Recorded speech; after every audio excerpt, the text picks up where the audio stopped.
ലോകത്തിന്റെ വിധി നിശ്ചയിക്കുന്ന ഒരു ചെറിയ കടൽപാതയെക്കുറിച്ച് നിങ്ങൾക്കറിയാമോ? വെറും 33 കിലോമീറ്റർ മാത്രം വീതിയുള്ള ലോകത്തെ ഏറ്റവും അപകടകാരിയായ ഈ പാതയാണ് ഹോർമൂസ് കടലിടുക്ക്. ഇറാനും ഒമാനും ഇടയിലുള്ള ഈ ഇടുങ്ങിയ വഴിയിലൂടെയാണ് ലോകത്തിലെ പെട്രോളിയം കയറ്റുമതിയുടെ 1/3 ഭാഗവും കടന്നുപോകുന്നത്. അതായത് ലോകത്തിന്റെ കഴുത്ത് എന്ന് വിശേഷിപ്പിക്കാവുന്ന ഈ വഴിയൊന്നടഞ്ഞാൽ ലോകം മുഴുവൻ വലിയൊരു സാമ്പത്തിക പ്രതിസന്ധിയിലാണ്. നമ്മുടെ കേരളത്തിന് ഈ കടലിടുക്കുമായി നൂറ്റാണ്ടുകളുടെ ബന്ധമുണ്ട്.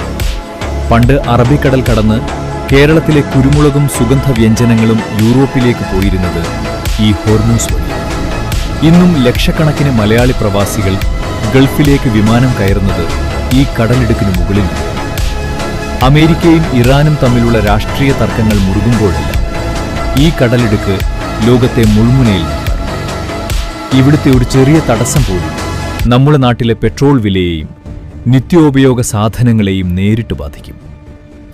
ലോകത്തെ വിറപ്പിക്കുന്ന ഈ ചെറിയ കടൽപാതയെക്കുറിച്ച് നിങ്ങൾക്ക് നേരത്തെ അറിയാമായിരുന്നു.